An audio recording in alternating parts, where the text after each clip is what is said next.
Welcome back to Heresy in 40k, and welcome to this book review. I don't have a name for this series.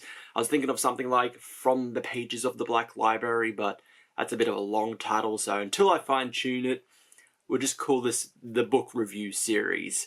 And I could think of no better, or should I say, perfect book to start off for this series than Fulgrim, The Perfect Son by Jude Reed. So, a while ago I got my copy. I got the limited, special edition hardback of the book. Probably, I think it's a beautiful design. It feels great to have in my hands. Of these kind of special edition ones that I have, because I got a couple of them, this is probably my favorite of the lot. My other favorite is one I don't have, which is Lion, Son of the Forest. I only got the regular paperback version of that book because that book came out when I wasn't into Warhammer, so I would not have known of the amazing, awesome special edition cover, which is like several $100s now on eBay if I want to get a copy, so oh well. So yes, got my copy of Fulgrim, The Perfect Son. Prove your worth to me in blood. I have no more patience for failures. So you're probably wondering, no, they've had the Primarch books before. So you had Lion, Son of the Forest, which is completely about Lion having returned to the 41st millennium. But you also had Angron, the Red Angel. And I haven't read that, but from what I've heard, it's not really about Angron. And reading this synopsis for this book before it came out, I had similar kind of worries and concerns, like, oh, is this... No, Fulgrim's going to be in the book, but it's not really about Fulgrim. He's not the central... He's not really... He is not who we are following throughout this book. It's going to be someone tied to his legion, which is the case for this book. But, again, I can't use the Angron book as a comparison because I haven't read it, but Fulgrim, at least in this, does appear quite a bit more often than I was thinking he was going to appear. I thought he was just going to be at, like, the start of the book to instigate, like, the events of this novel, and then maybe pop back up at the end as, you know, to close it all off. But no, Fulgrim does appear quite a few times in this book, like, pretty much start, middle, and end. He's in the book. Maybe I'd say more towards endish and kind of beginning-ish. So he is in the book, okay, and he's in both forms. He's in his old Primarch form, and then of course there's Snake Fulgrim, which is on the cover of the regular edition, which is this cover here. Which again, I think it's kind of funny that they're not consistent art styles, or artworks are not consistent on what Fulgrim is supposed to look like with is armor-wise and also color-wise, because on the mini it's like gold and then like a kind of like a brassy purple or pink, while in this one it's like gold and like fairly bit of a more obvious pink metal, while I think then in another one it's gold with like purple armor. But the thing is, like, Fulgrim can change his appearance, so maybe he can change the appearance of the armor, whatever tickles his fancy. I mean, like I said, in the book he is in two different forms. He's in his regular Primarch form and then Demon Primarch form. So, what is The Perfect Son about? So, Fulgrim is not happy. He finds his legion wanting a bit. He finds that they are not as perfect as they could be. And if I can find the page here, he has a great little speech about his legion. They're all there. They're all happy. Oh my god, Dad is here. The perfect father is here. Hooray! What's he gonna say to us? To which Fulgrim says, "For too long, we have been denied what is ours. Our legion lost and scattered. Our desires subsumed by the need for base survival. But we are not scavengers. We are not beggars to scrabble for scraps like dogs in the feasting hall. You carry in your veins the blood of kings, the blood of empires, the blood of a living god." Another roar filled the chamber. This one underscored by a ripple of musical notes picked out on screaming vials and blaring from the lungs of trumpet-mouthed ancients. And you have squandered every one of those gifts. So yes, Fulgrim is not happy, but he has opened a challenge to his legion and to the various warbands of the Emperor's children.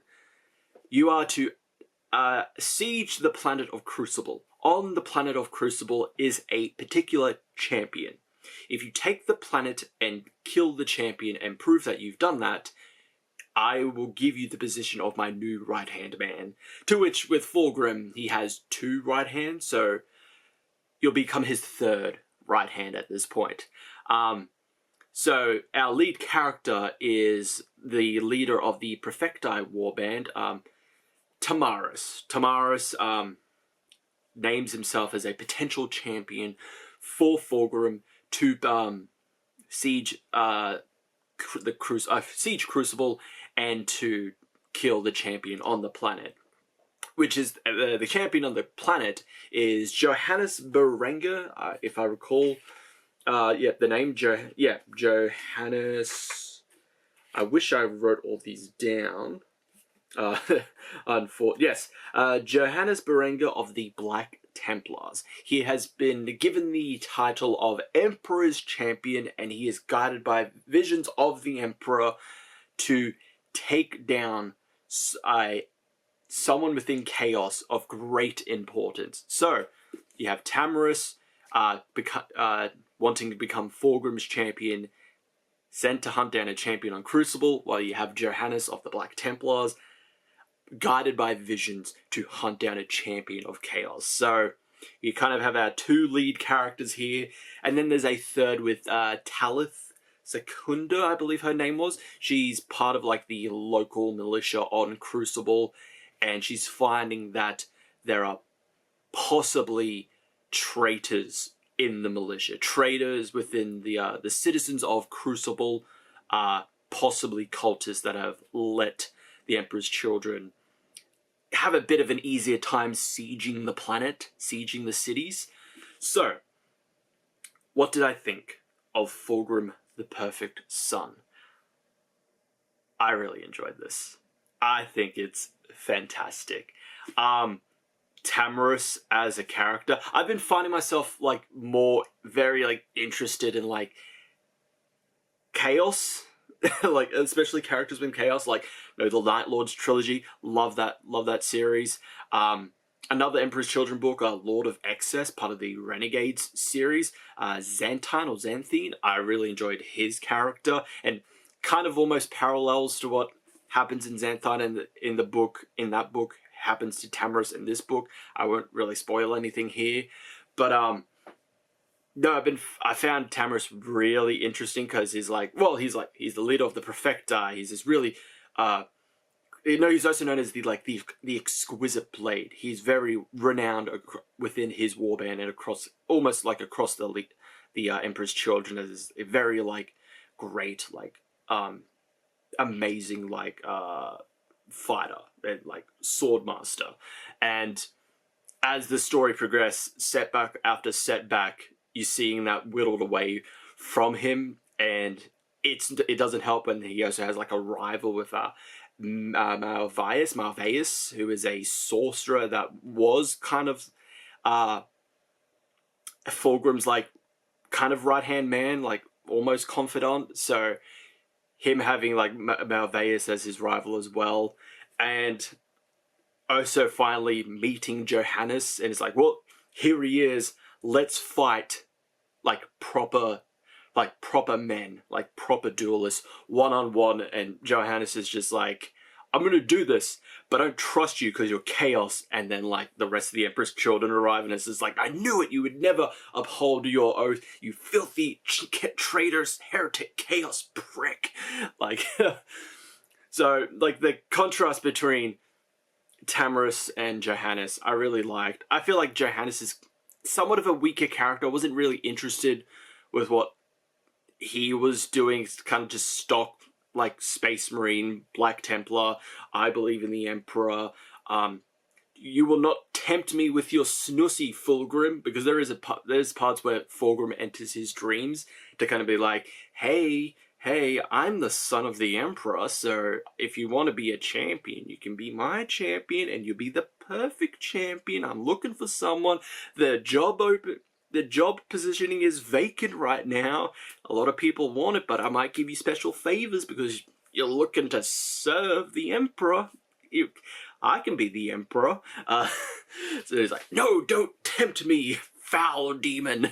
But no, I really enjoyed this book. The end with Tamaris, I think, is great. And it's also funny enough, there are some kind of like humorous moments in this book. I found that with a lot of like the chaos stuff, there's weirdly humorous, almost gallows or like dark humor, like black humor stuff in these chaos books, like in Lords of Excess, when the people of the planet think they're being saved by just regular Astartes because they don't know the difference. They don't know about, and this planet doesn't know about like traitors, like the traitor legions. So they're like, we're saved by the Emperor's angels. And then like a bunch of noise marines arrive and they're like, oh, what's wrong with their faces? Even one's just like, sir, it's like, my lord, does it hurt you? It's like, does what hurt me? Your injuries, do they hurt you? And it's like, they're not injuries. It's like, oh. It's like, that's funny. I found that hilarious. And the same in here with, when Tamaris thinks the, Black Templar's Castellan, his name is escaping me, he thinks the Castellan is the champion he's after. It's like, oh, great. Like, if I kill this guy, I can prove myself to Fulgrim. I'll be his right-hand man. All is well. Fuck Mavis. He won't get the position. I will. But then, like, the whole battle is just kind of interfering with them. Like, I think it's like a venom crawler arrives and starts attacking the Castellan, and Tamaris is just like, fucking piss off, this is my kill. Go away, you stupid demon engine, this is mine. And then there's like explosions going off, and by the time this is all done, the Castellan is like dead, and Tamaris is just like, god damn it, he's just like, he's repeatedly just stabbing a dead corpse. It's just like, this is my kill, this is my kill, this is my kill. And takes his head anyway to think like, well, it's obviously this guy, but they don't need to know that I was kind of interfered with my kills. So, oh well, let's see if this works. Like, that was just hilarious to me. So, yeah, overall, I really enjoyed this book. If you're a fan of The Emperor's Children, you'll definitely like this. If you're a fan of Chaos, you'll definitely like this.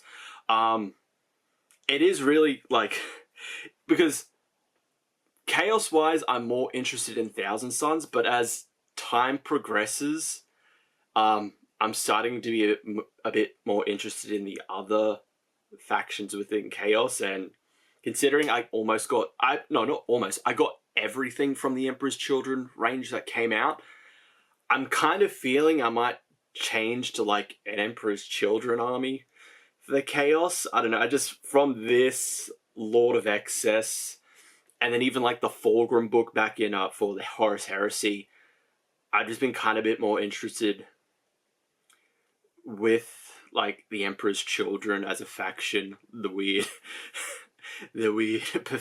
perfectionists, excess legion. Like, I don't know. I feel like I'm getting tempted a bit more.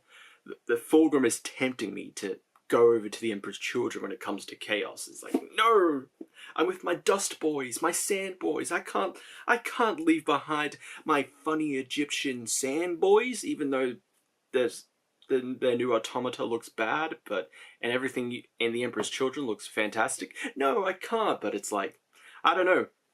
Maybe I feel like it's like that or Death Guard. Like Death Guard, I'm having an similar pull of like, I'm really like, mainly that's a range thing with Death Guard because a lot of their stuff looks really good, and but I don't know.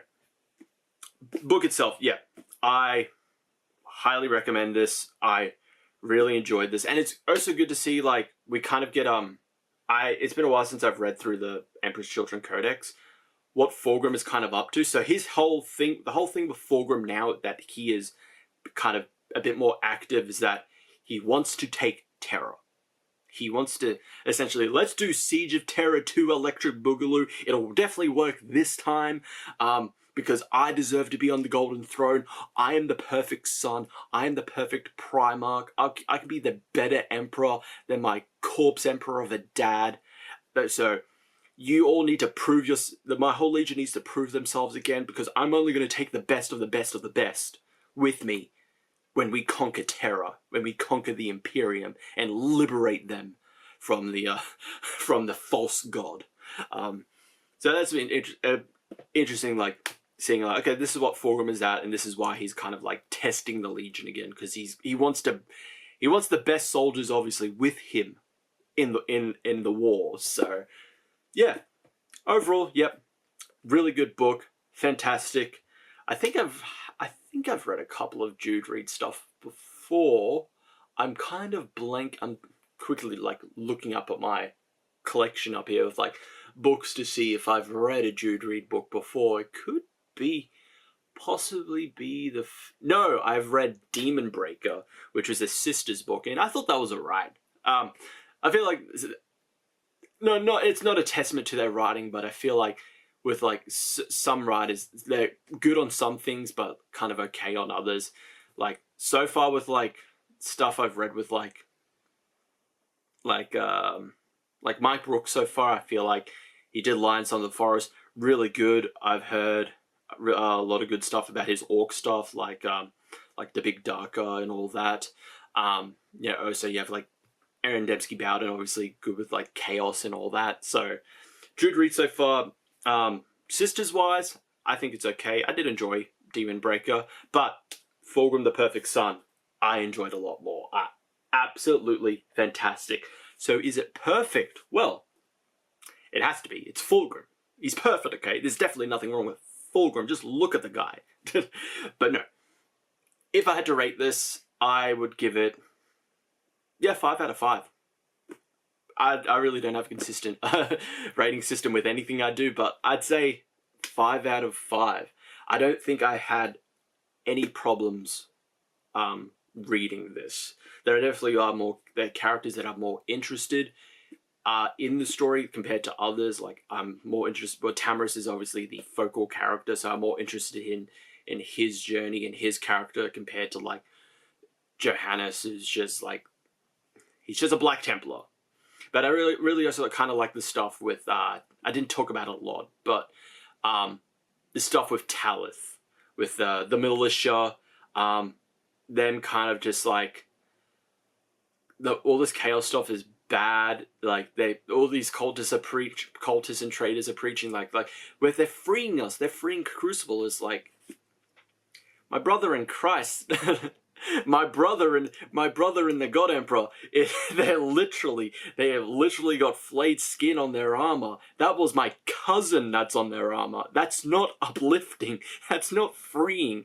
But then you also have the counter of just like, like the typical thing of like, the Imperium is not inherently the good guy. They also do terrible things. There just happens to be also worse things against them. So there does come a point with Talith where it's like, this is like, there is essentially, it's not the whole like, there's bad people on both sides. It's like the situation is just bad regardless. So, and some of the decisions that like the Astra Militarum on the planet and like the Black Templars are making in regards to like the militia and the citizens have Talith kind of questioning like, do I kind of want to continue fighting for them? Like almost kind of broken faith, but it's not really like showing that Talith was like, oh, the Black Templars, oh, the Astra Militarum, like, I will follow them to the ends of the earth. But like, I kind of like that stuff with Talith, like, her group and her side of the story on Crucible. So that is it for this video. Thank you everyone for watching. If you enjoyed it, remember to like, subscribe, and hit the notification bell. I am told those are good. Could be a bit more perfect, but I'm told it's good. But again, it's your choice. Like with Fulgrim, he's given them a choice. He gave Johannes a choice. Become my champion or die as a servant to the God Emperor. So I give you a choice. Become my champion, subscriber in brackets, like in brackets, or don't. I don't care. It's fine. And if you've read Fulgrim the Perfect Son, remember to, let me know your thoughts in the comments below. Hope to see you all in the next one. Ciao.